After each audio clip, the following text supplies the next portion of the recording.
then there were five teams left in Northeast Tennessee after round one of the TSSAA playoffs. The VHSL playoffs getting underway this week. Jeff Birchfield, Andrew Smith, Brian Woodson, and myself, J.D. Vaughn. Welcome to the Six Rivers Media Sports Huddle. Playoff edition part 2, except this time, both states are involved. We'll get to all that in just a minute, but right now, a quick word from our loyal sponsor, Lazy J Farms Old Fashioned Butcher Shop. Lazy J Farms has been raising the finest cattle and all-natural pork for 3 generations on the family farm in Fall Branch. Their blonde Aquitaine herd offers a leaner, healthier, and more tasteful beef. And the butcher shop is local, farm to table, and 100% authentic. This is the way your grandfather shot for me, with steaks cut to order, quality assured, and ready to ship to your door.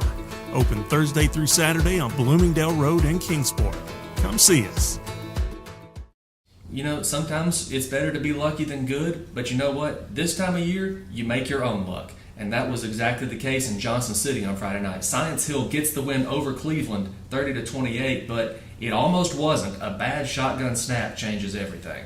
Yeah, Science Hill's trailing late in the game, 28-27 against Cleveland, and the Blue Raiders, like you said, instead of lining up behind center, they're in the shotgun. They have a botched snap, and Elijah Benavis ends up falling on the ball. But then after that, to Science Hill's credit, Spencer Taylor completes a long pass to Corbin LaSure, and then Science Hill's able to kick the winning field goal, so that ends up, like you said, you not only have to be lucky, but you make your own luck, as well, and stuff. And the crazy thing about that is Easton Miller's the guy who kicks the game-winning kick. He hadn't kicked all season, and so he goes up there, highest pressure situation imaginable, and he comes through in the end for Science Hill. Yeah. Oh, hey, our season's on the line. Can you get out there and kick a winning field goal for us? Yeah, it's pretty crazy. And then, as we've talked all year, Baylor Necessary, just another fantastic game. 14 tackles. Then he has over 100 yards rushing on 14 carries. They've not been using him a whole lot, but Aiden Perry's a little bit banged up, and Ian Mathis, so ended up with Baylor, carrying some big carries there in the end. He actually has a touchdown run, touchdown pass. One thing I will say, that come out with the Tennessee Titans, Players of the Year candidate, the semifinalist, and I'm a little disappointed that they didn't put Baylor in there. He's clearly been, to me, the top player in Northeast Tennessee this year. Yeah, there was not a lot of love from Northeast Tennessee in the Mr. Football semifinalists. Greenville's Carson Quillen, of course, being the only one. But Baylor Necessary, maybe he feels a little slighted by that. Quite honestly, I figured he was almost a shoo-in. But Science Hill gets the win. Dobyns-Bennett gets the win this week. Dobyns-Bennett, of course, left a lot of points on the field during the first half. Give up a long touchdown to Robbie Jacobs. There was a little breakdown in the defense. He gets behind him for a 71-yard touchdown pass. Farragut led 10-7 at the break. Dobyns-Bennett with 2 turnovers in the first half. So really not able to get out of their own way. But second half, they get that corrected. There's not really any magic words, no paint peeling off the walls, as they told me on Friday night. But in the second half, Tegan Begley and the ground game gets going. The Indians get going. Dobyns-Bennett gets the win 42-24. Tegan Begley, 178 yards, goes over 1,000 for the season. Has a couple of touchdowns. Austin Sykes, another couple of touchdown passes. Dylan Murray and Peyton Franklin. He catches a 25-yard touchdown pass and then slams the door shut with a 97-yard house call. And that made it 42-17, and Farragut made the final score closer. But Dobyns-Bennett, as we expected, did not judge Farragut by its record. Farragut finishes 4-7, but honestly, to look at their schedule, you kind of see why. But Dobyns-Bennett is moving on. For the first time in 4 years, the Indians get that first-round win. They'll welcome Bearden this week, and we'll talk about that in just a minute. Andrew, Unicoi County, just off their second conference championship in 4 years. No Colby Jones, but Gunnar Peterson, what an admirable job he did and for all that he's been through. Oh, absolutely. Gunnar was absolutely the story tonight. His first career start coming in a playoff game, no big deal. Just goes out 14-17 through the air, 216 yards and 4 touchdowns. Not a bad day, but obviously Gunnar losing his father Johnny in the flooding back in September. Definitely an emotional night for him, emotional night for a lot of people in the Irwin and Unicoi County community. Seeing him being able to come through in a big spot like that was just a really cool thing. He got a lot of help from his run game as well. Branson Salt's 150 yards, 4 touchdowns, including a 98-yard touchdown run. And that came immediately after he fumbled away the ball on his last carry. That's how you make up for it. When I talked to him after the game, he's like, I'm a senior. I don't need to be putting the ball on the ground, but the only way you can make that up is just go out and keep playing, and he certainly did that. So it was just a very strong game overall from the Blue Devils, even without Colby Jones advancing in the postseason. They got a rematch coming up this week. We'll talk more about that later. But Koa Cutlet was kind of Gunnar Peterson's main target on the night. 6 catches, 127 yards, and a touchdown. Just a very well-rounded win, offense, defense, even some good special teams plays. Very strong start to the postseason for the Devils. And Unicoi County has a chance to make history should they win this week.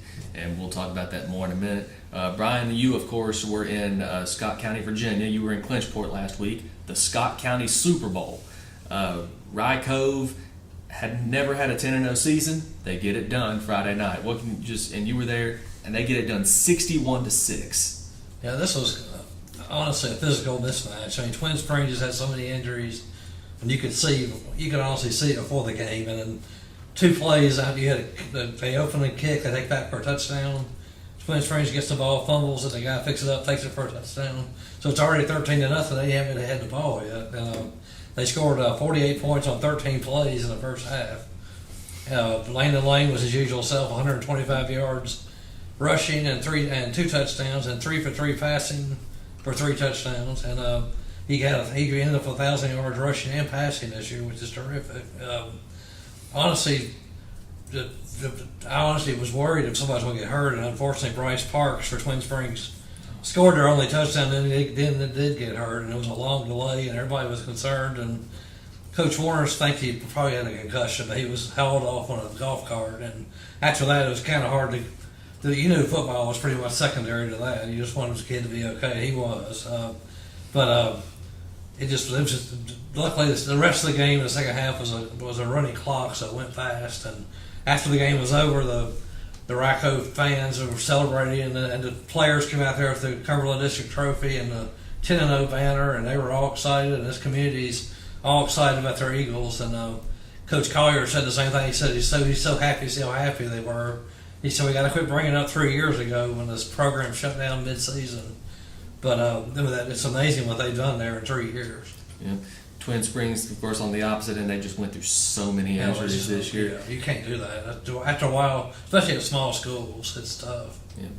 But Rye Cove, like you said, thinking where they were and just 3 years ago, and now 10-0 for the first time in school history. Yeah. Talking about a turnaround. It's remarkable. It really is remarkable. And they've done it with Coach Colliers. He's brought in some good help, and he brought in B.I. Salyers to work on the weight room and get these guys big and strong, and they are. And they've got good numbers. They've gone from they had 12, I think, his first year when he started, to almost 50 now, which is remarkable. So that's just almost about half the kids, boys in the school probably playing football. So that's pretty good. Wow. Mm-hmm. It's just incredible when you think about it. The turnaround, just the interest in football. I mean, it has to be at an all-time high in Clinchport right now. Jeff, a couple of big games in Carter County, Elizabethton and Happy Valley. Both of the games ended up with the same score, 14-13, but with varying results. Yeah, and the team that was leading ended up, losing both games because Fulton jumps out to 13-0 lead over Elizabethton, and then the Cyclones battle back, and O'Kyron Sprawls had a huge punt return that ended up turning the game around, and then Justice Wallen had a couple of touchdown runs, and the whole Wallen family. I know Zach Wallen made a big catch. Jaden Wallen had some runs. It's just, I'm sure Fulton's tired of hearing the name Wallen for sure. But a huge win for Elizabeth, and they move on, to the next round. As Sean Witten talked about in the story from our buddy Wes Holtzclaw wrote, it's about surviving and advancing. And then with Happy Valley, sort of the opposite. They get out to the 13-6 lead on Polk County. Polk County scores. They convert the 2-point conversion and puts it into the Warriors season. Of course, Happy Valley's had a really good year, into 7-2 overall. But Polk County, they'll move on. They'll play York Institute, who beat Hampton, in the first round of the playoffs now. Yeah, just a great season for Happy Valley. You hate that the Warriors couldn't get over that playoff hump, but just their offense just kind of struggled at times. But man, you hate it for their defense though, because their defense played outstanding. Yeah, I mean, they gave up 14 points, on Friday night, and I mean, for the season, they only gave up, 72 points, through 9 games. So that's an average of, 8 points per game. So outstanding defense by the Warriors all season long. And never count out Sean Witten and the Cyclones either. A couple of games happened in Knox County. Knox West, a 2-time defending state champion, gets the 62-7 win over David Crockett, and of course it was 48-0 at halftime. The Rebels are going for their 3rd state championship, and it showed. Now Lamarcus Dunn did catch a touchdown from A.J. Wynn, of course, Dunn with 101 yards receiving on 5 catches. So Dunn goes out with a big night. And I got to tell you, Lamarcus Dunn, he's just been a joy to watch and a joy to cover for the Pioneers throughout his career. Cherokee, Landon Jeffers, also a joy to watch, and he's still got another year. Senior running back Hayden Hook, his career comes to an end. Gibbs gets the win 41-10 in the first round. Just Brady Hughes runs for 5 touchdowns. Gibbs moves on. They will go to Greenville this week. So a big matchup at Burley Stadium. Andrew, just the other Carter County teams, Hampton on the road at York Institute, Cloudland at Oliver Springs. Unfortunately, there was no playoff magic for Carter County this year. There was not. Let's start with Hampton. Tough task going to York Institute. Couldn't do much offensively. Don Burleson did score the Bulldogs' only touchdown in the 42-8 loss, but not quite able to avenge the last year's playoff loss. But for Hampton, it feels like it's just a footnote and a greater struggle and rebuild for the community right now. Cloudland goes on the road to Oliver Springs. Oliver Springs always a very tough matchup in 1A. Oliver Springs comes out on top 65-6. Jacob Sinnett had the lone score for the Landers in that ball game. Cloudland's defense just kind of struggled there to close the first half. Gave up 23 points in the final 5 minutes and change in the second quarter. So tough to come back from that. And the old adage is it's always tough to go win on the road in the playoffs. And certainly saw a couple cases of that from the Carter County schools. Well, Cloudland hadn't been on the road in 12 years. Yeah, a lot of people forget about that. I mean, Cloudland hasn't been on the road for the playoffs in 12 years. So they come up short. Tennessee High on the road, Brian, comes up short once again at Powell. Gate City, the running of Walker Hillman, not quite enough, but what a game Ryan O'Quinn had for Ridgeview. Yeah, O'Quinn's he's a good quarterback. He's a senior, and he plays like it. And Gate City just got hit hard there at home. That was their senior night. They thought they've been playing better, but Ridgeview's obviously one of the better teams in the region, so they showed it. And O'Quinn's only a good quarterback. He has 2 or 3 good receivers that can go and get the ball too, and a good running game. So they were pretty tough against them. Tennessee High, the same thing as last year. They went to Powell, and you knew it was going to be tough, and it was. They got behind 24-0, I believe, at halftime, and weren't able really to get much going at all. And they ended up 8-3 last year. They ended up 7-4, and the same thing. They lost to Knox Powell. So it's going to be tough. I mean, Tennessee High's going to keep winning games, obviously, and probably keep getting there to that point. But it's hard for the schools in this area to get by Knoxville, as we all know. and just what a career and what a senior season Trent Dowdell had for the Vikings. Yeah. Just an outstanding senior year, and it comes to an end. 8-3 overall record for Tennessee High. Other games, Greenville, of course, gets the 56-7 win over Carter.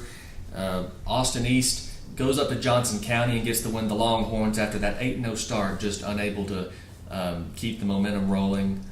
Seems like maybe the air came out of the sails a little bit after that Juan Mejia injury. But thankfully, Juan Mejia will be back next year. Head coach Rick Wilson will not. The Longhorns will have new leadership next year. Rick just announced it earlier this week to his seniors. The Rick Wilson era, just a fun era to watch, but it comes to an end. Then Tellico Plains goes to South Green. This one kind of surprised me a little bit. Tellico Plains got the win at South Green 30-28. So Region 2 gets the sweep in both Class 1A and Class 2A playoff games because Harriman goes to North Green and gets the win 46-7. So that's how week one of the playoffs went, or round one rather of the playoffs went in the TWSAA. We're going to talk about round two coming up next, but right now let's hear from our loyal sponsor, Lazy J Farms. The Lazy J Farms tailgate box offers great value all season long. Get 40 pounds of meat for only $116. That's 5 pounds of beef patties and 3 pounds of chicken breasts, 1 pound of thick cut bacon, 3 packs of premium beef hot dogs and 2 packs of Chicago dogs, and 4 pounds of thick cut pork chops, all for $116 at Lazy J Farms Butcher Shop in Kingsport. Visit us online at lazyjbeef.com. Well, just like last week, we kind of have co-games of the week for the Six Rivers Media Sports Huddle. One of them is going to take place at J. Fred Johnson Stadium. The Dobyns-Bennett Indians welcoming the Bearden Bulldogs, the same Bearden Bulldogs who have ended Dobyns-Bennett's previous 2 football seasons. Well, this time they have to come to Kingsport, and motivation should not be a problem for Dobyns-Bennett. Just looking at Bearden, of course, they win in round one over Jefferson County 49-14.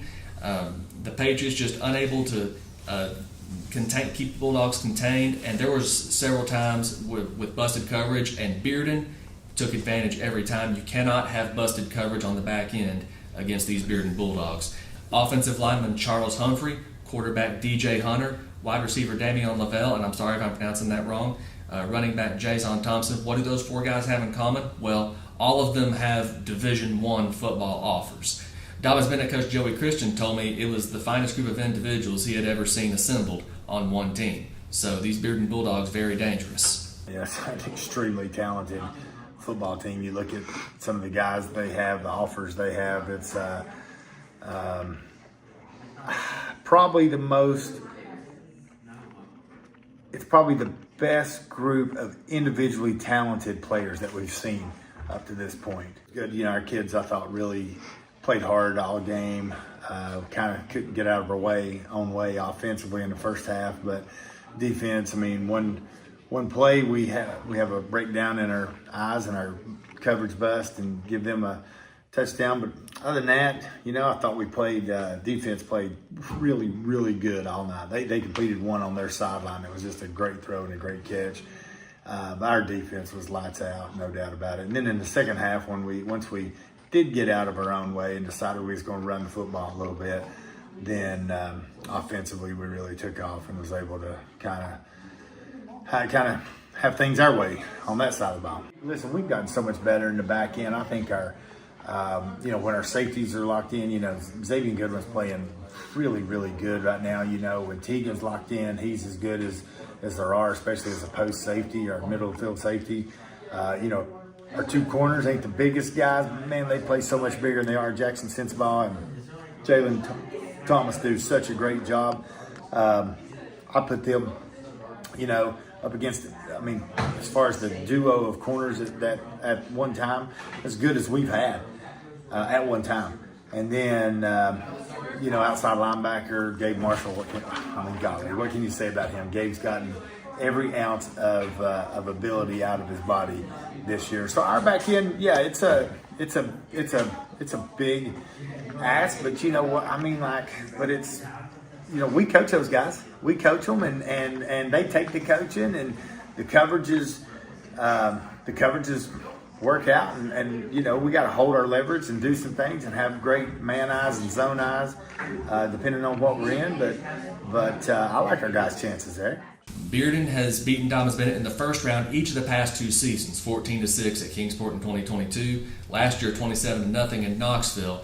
But Dobyns-Bennett, just when it seemed like things might be falling apart a little bit, they start 3-2, but they've won out since. They've won 6 in a row, 9-2. Just an incredible job by the Indians to find their footing, to get it together this year. And this could be another 10-win season, which would be the first since 2020, of course, when Dobyns-Bennett went 10-3 in those back-to-back years under quarterback Zane Woodson. Made the quarterfinals both times. Dobyns-Bennett trying to get back there again this week.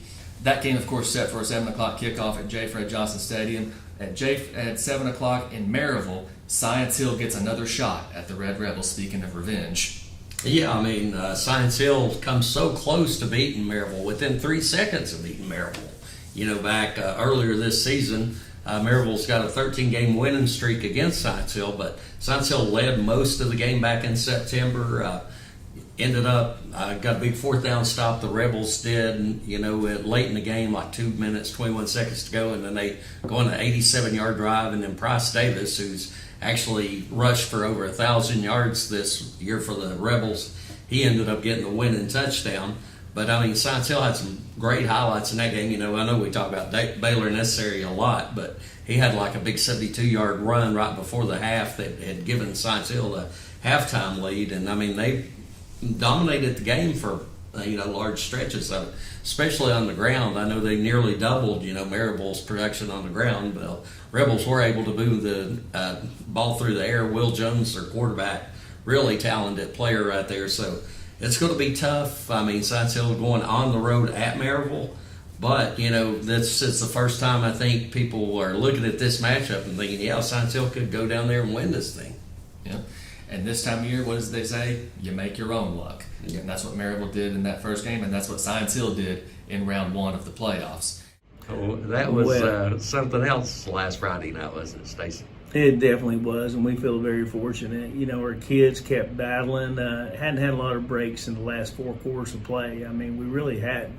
And, you know, we made some plays that game, and they made a bunch of them. I mean, they had a great game plan, a lot of trick plays, a lot of crazy things. They got an onside kick and was able to go up a score. So, you know, we were at the point where, you know, we really thought the season was over. And they probably could have took a knee and had a bad snap, and our kids still hustled, and the snap went about 30 yards. So we was able to recover it. Spencer made a good pass to Corbin, and we got it down there, and Easton Miller come in and kicked the field goal with 3 seconds left, and it was a miracle for us to hang in there. We got a break that we needed, and to play at this time of year, you got to get breaks like that. So we feel very fortunate and happy about that, and now we get to go and play Maryville and try to you know, go play a team that you had a close game with last time. So you know, everything's lining up for us, and I don't know what destiny is on it, but it was definitely destiny for us to win that game. Another couple of games, Brian. Rye Cove is at home this week for the first round. We all knew that. The question is who they were going to play, and it's going to be Rural Retreat. Yeah, Rural Retreat is 5-5 on the season. They lost their last 2 games, but they've had some close games. They like to keep the ball on the ground. They'll definitely they've played some pretty good sized teams like Patrick Henry, which might get them ready for the size of Rye Cove. These teams have only played once, and that was in 2021 when a couple of weeks later Rye Cove closed down their season. So that's the only time they've ever met. Rye Cove obviously is going to be up for this game. They've been ready for the playoffs most of the season. Now they're really ready to get going in the second season and try to get off to a good start at home, and they're excited about it over there. And I think it'll be a tough night for Rural Retreat to be able to hang in with Rye Cove. Yeah, Rye Cove obviously a heavy favorite in this game. Yeah, definitely. Union obviously a favorite over Gate City, having won the regular season meeting.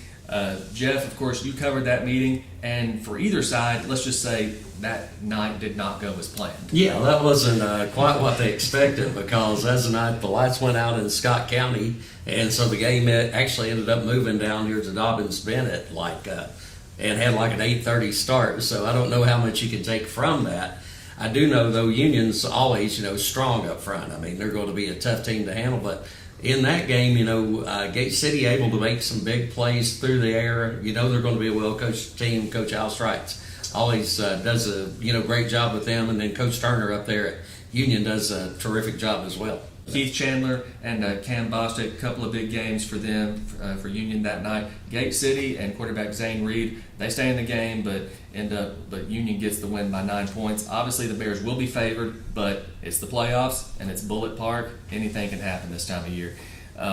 Elizabethton, speaking anything can happen. Elizabethton on the road at Anderson County.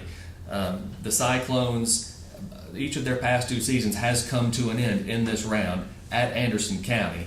Now, the Cyclones did go there in 2021 with Bryson Rollins and get a 45-7 win, of all things. But is there a chance could we see Elizabethton Greenville Part 3 or Part 2 rather? Well, it'll depend on this week. it's a tall task for Elizabethton at Anderson County. Quarterback Landon Hensley, well over 2,000 yards passing for the season, and he's distributing the ball evenly between about 5 different receivers, and running back Waylon LaRue on his way to possibly a 2,000-yard rushing season, depending on how long the Mavericks can stay alive. So obviously a tall task for the Cyclones this week. Andrew, speaking of tall tasks, Gatlinburg-Pittman is on the road at Unicoi County.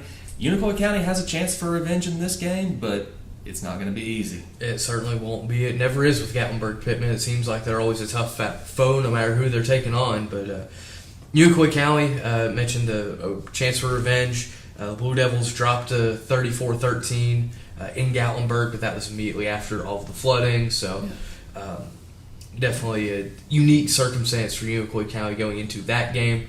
Now the Blue Devils game back in Irwin. It's a big question mark. Will Colby Jones be ready to go on Friday? Drew Rice is hoping so, but we've also seen Gunnar Peterson. Certainly not a bad option to have as a backup if Colby can't go. Gatlinburg-Pittman, the Highlanders, have been a thorn in Unicoi County's side, seemingly for a long time now. Unicoi County won the first ever meeting between the schools back in '85. Gatlinburg-Pittman now has a 21-game winning streak in the series, dating back to '89. So for the Blue Devils, no matter who's at quarterback, I think the key for them is they have to be multidimensional on offense. Can't rely too much on the pass, nor too much on the run, and maybe getting a turnover or two would certainly help matters as well. Well, you would think, and Unicoi County's frame of mind, obviously not on anything but football the first time these two teams played. Absolutely. So Gibbs, of course, on the road at Greenville in Class 4A, and that will wrap things up for the TSSAA playoffs, and that'll wrap things up for us here today. We thank you, as always, for tuning in. It's playoff time in Tennessee, and it's playoff time in Virginia. Thanks for watching. Lazy J Farms has been raising the finest cattle and all-natural pork for 3 generations. Our blonde Aquitaine herd offers a leaner, healthier, and more tasteful beef that ships from our store directly to your freezer. This is the way your grandfather shot for meat, only now we wrap it, seal it, and send it right to your door. We have plenty of options to pick from, and they're all fresh and natural. Just visit our website at lazyjbeef.com and choose your package. We'll get it straight to you.